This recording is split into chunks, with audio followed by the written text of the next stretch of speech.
Pada kali ini, kami akan membahas materi Perang Vietnam dan Perang Indochina. Video ini akan dipersembahkan oleh kelompok 1 yang beranggotakan Saya Tanjung Dimas Adana. Saya Arya Martino. saya Muhammad Aidil, Saya Dimas Samboja. dan tidak perlu berlama-lama lagi, langsung saja kita saksikan videonya.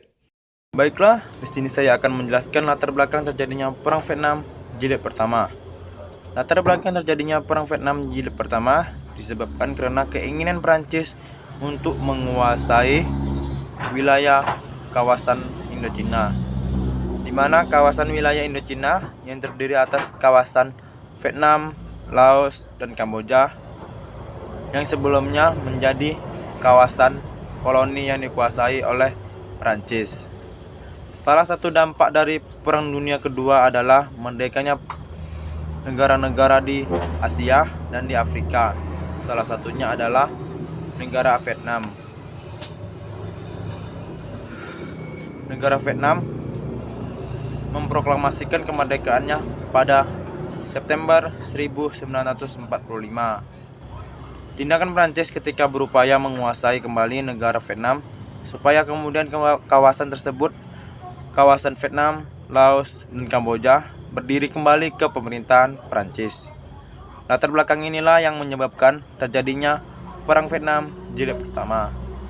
Perang Vietnam Jilid Pertama berakhir pada tahun 1954 ketika benteng pertahanan Prancis ditaklukkan oleh negara Vietnam. Keberhasilan Vietnam inilah yang mengakibatkan ditandatanganinya kesepakatan Konvensi Jenewa atau Perjanjian Jenewa.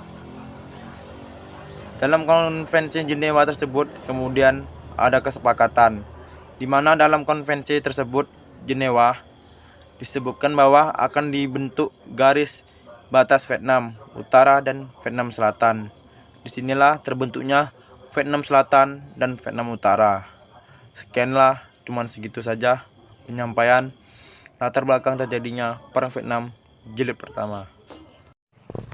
Pembagian Vietnam menjadi Vietnam Utara dan Vietnam Selatan. Penyebab Perang Vietnam juga dilatar belakangi oleh pembagian Vietnam menjadi Vietnam Utara dan Vietnam Selatan. Pembagian tersebut sesuai dengan Konferensi Jenewa pada 20 Juli 1954 di Swiss. Vietnam Selatan dikuasai oleh Vietnam, sedangkan daerah Vietnam Utara dikuasai oleh Ho Chi Minh. Sebagai tokoh pergerakan nasional, Ho Chi Minh menginginkan agar Vietnam menjadi satu negara. Ia menolak Konferensi Jenewa dan menganggap Vietnam Selatan sebagai penghalang penyatu seluruh tanah Vietnam. Demi mengalahkan Vietnam Selatan, Ho Chi Minh dibantu oleh negara komunis seperti Cina dan Uni Soviet. Amerika Serikat dan sekutunya pun langsung bergerak demi menghalangi upaya Vietnam Utara dan sekutu-sekutunya. Amerika Serikat memiliki kepentingan di Vietnam Selatan sehingga harus mempertahankan daerah tersebut. Pecahlah Perang Vietnam yang merupakan salah satu dari efek Perang Dingin.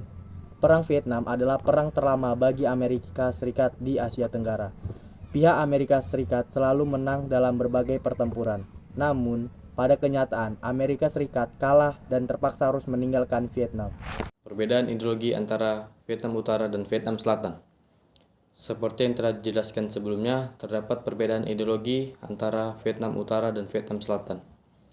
Vietnam Utara menganut paham komunis, sedangkan Vietnam Selatan menganut ideologi yang sama dengan Amerika Serikat. Pihak Amerika Serikat tidak menyukai Vietnam Utara karena perbedaan ideologi yang dimilikinya.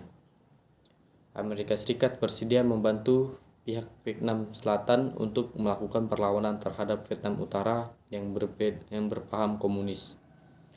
Tujuan Amerika Serikat tidak disertai dengan taktik, pemikiran, dan emosi yang tepat. Langkah Amerika Serikat membantu Vietnam Selatan gagal karena kekeliruan dalam menilai pihak Vietnam Utara yang dinilai lemah dan kalah jumlah. Negara Vietnam akhirnya berdiri menjadi negara berpaham komunis. Hal ini berdasarkan kemenangan pihak Vietnam Utara dan Vietnam Selatan termasuk di dalamnya Amerika Serikat. Baiklah, saya Tanjung Dimas Adana dari kelompok 1 yang membahas tentang Perang Vietnam. Di sini saya akan melanjutkan penjelasan yaitu yang berjudul Perang Indochina yang kedua dari tahun 1957 sampai dengan 1975. Perjanjian Jenewa menyebabkan Vietnam terbagi menjadi dua, yaitu Vietnam Selatan dan Vietnam Utara. Setelah melihat hal ini, Amerika Serikat yang terlibat dalam Perjanjian Jenewa merasa bahwa Vietnam Selatan harus dijauhkan dari pengaruh Vietnam Utara atau yang beraliran komunis.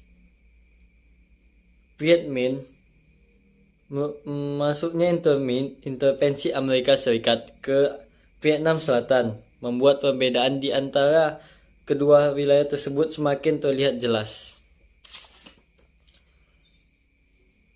Masalah ini semakin membesar setelah Perdana Menteri Republik Vietnam Ngo Dinh Diem menangkap 100.000 tentara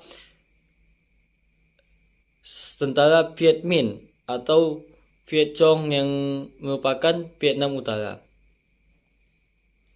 Perang Indochina kedua merupakan bagian dari Perang Dingin yang terjadi antara Blok Timur yang berpaham komunis dengan Blok Barat yang berpaham liberal. Blok Timur sendiri terdiri atas negara-negara Uni Soviet, China, Kuba, mendukung Vietnam Utara. Sementara Blok Barat yang beraliran liberal yang pastinya didukung oleh Amerika Serikat, yaitu pendukungnya itu Selandia Baru, Australia yang mendukung Vietnam Selatan.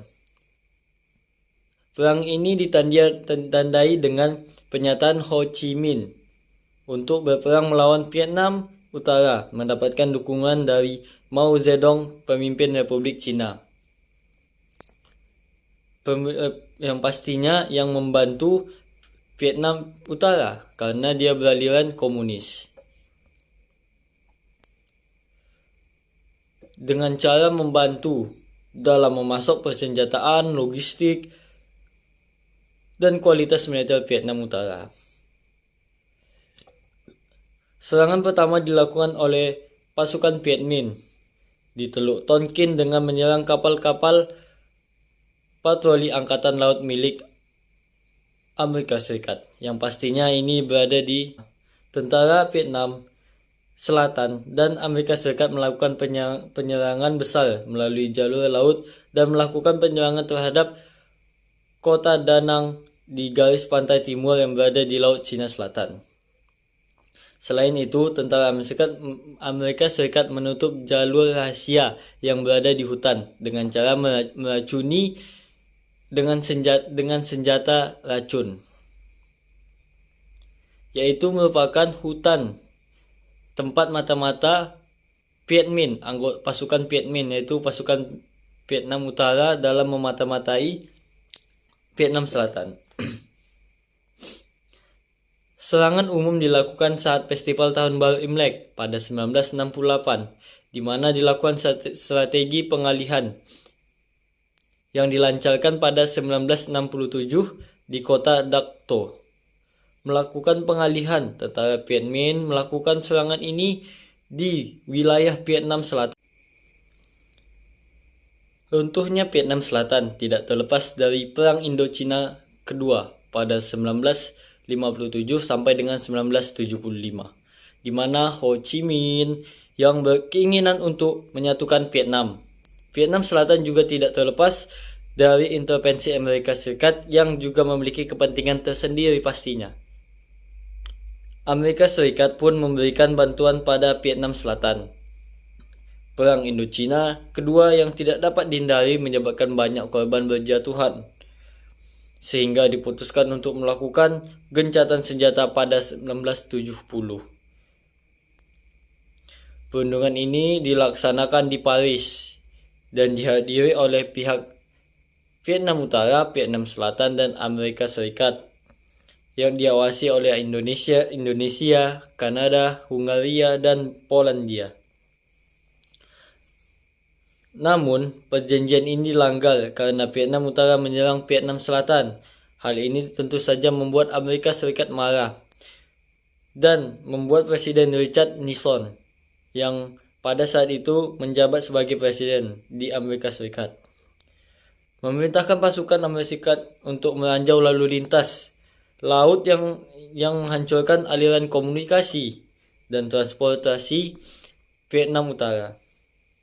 Karena adanya serangan balik, membuat Vietnam Utara menyepakati perjanjian tersebut yang berlangsung di Paris. Gencatan senjata atau yang disebut dengan Persetujuan Paris yang ditandatangani pada 27 Januari 1973.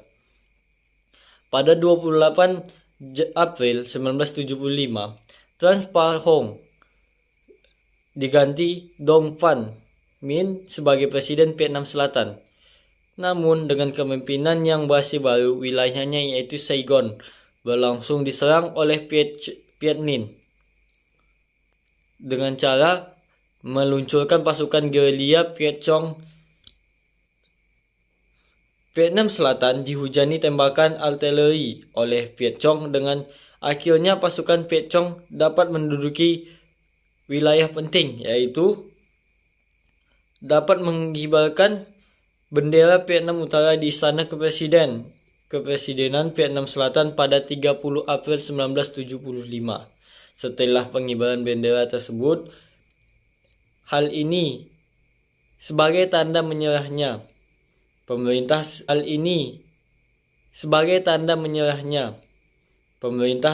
Vietnam Selatan tanpa syarat, dan juga menjadi tanda berakhirnya Perang Vietnam dengan kemenangan di Vietnam Utara dan kekalahan di Vietnam Selatan, serta menjadi transisi Vietnam menjadi negara yang utuh. Sekian penjelasan dari saya tentang Perang Indochina Kedua. Saya tutup dengan Assalamualaikum warahmatullahi wabarakatuh. Assalamualaikum warahmatullahi wabarakatuh. Perkenalkan, nama saya Bagas Satria. Saya bersekolah di SMA Negeri 4 Tanah Putih. Saya kelas 12 IPS 1. Guru pembimbing saya adalah Bu Nur Hasanah. Di sini saya akan menjelaskan tentang sedikit dampak dari Perang Vietnam. Terjadinya Perang Vietnam telah membawa berbagai dampak sebagai berikut. Yang A. Berkembangnya paham komunis. Kemenangan Vietnam Utara yang berpaham komunis dari Vietnam Selatan menjadikan perkembangnya paham komunis di berbagai negara di Asia Tenggara. Pengaruh komunisme di Asia Tenggara menyebar hingga ke Indonesia. Golongan komunis semakin giat untuk menyebarkan ideologi komunis ke negara-negara Asia Tenggara lainnya. Yang B. Pertempuran di Kamboja. Perbedaan ideologi antara Vietnam Utara dan Vietnam Selatan tersebut memberikan dampak konflik agama, yakni adanya perang saudara di Vietnam yang terjadi pada negara Kamboja. Pihak yang paling disorot sebagai salah satu pemicu terjadinya perang ini adalah pasukan Khmer Merah yang melanjutkan perjuangan perluasan komunis di area Kamboja. Perjuangan pasukan tersebut dihambar oleh pemerintah Kamboja yang saat didukung oleh negara Cina. Perang pun tidak dapat dihindarkan. Peperangan ini berlangsung dari 1977 hingga 1979. Yang C. Penerimaan bantuan dari Indonesia dan negara-negara ASEAN lainnya. Indonesia juga turut serta membantu masyarakat Vietnam dengan menerjunkan pasukan perdamaian untuk membantu secara langsung logistik dan dukungan perlindungan. 3 pasukan perdamaian dikirimkan oleh Indonesia ke Vietnam, yaitu pasukan Garuda 4, 5, dan 6. Pasukan perdamaian di bawah wewenang PBB tersebut memiliki tugas penting untuk melakukan pengawasan dan pengamatan terhadap gencatan senjata yang terjadi pada tahun 1973 sampai 1974 dengan arahan dari International Commission for Control and Supervision atau disebut dengan ICCS. Yang D. Meningkatnya jumlah imigran Vietnam di Amerika Serikat. Setelah 30 April 1975, jumlah imigran Vietnam di Amerika Serikat meningkat secara signifikan hingga 150% pada sekitar tahun 1980 dan 1990-an. Warga Vietnam Amerika menjadi grup minoritas terbesar nomor 4 yang di Amerika Serikat. Warga tersebut umumnya menduduki wilayah California, Texas, Louisiana, dan Maryland. Perkembangan komunisme saat itu di wilayah Asia Tenggara dapat dibilang sangat pesat. Pada saat itu, mayoritas masyarakat masih berada pada kondisi ekonomi yang tergolong rendah, sehingga sangat mudah menjadi sasaran komunis selanjutnya. Sebagian masyarakat Vietnam pun khawatir akan hal tersebut. Jadi mereka untuk tidak setuju dengan pemerintahan yang tiba-tiba dibentuk. Hal tersebut menjadi kesempatan emas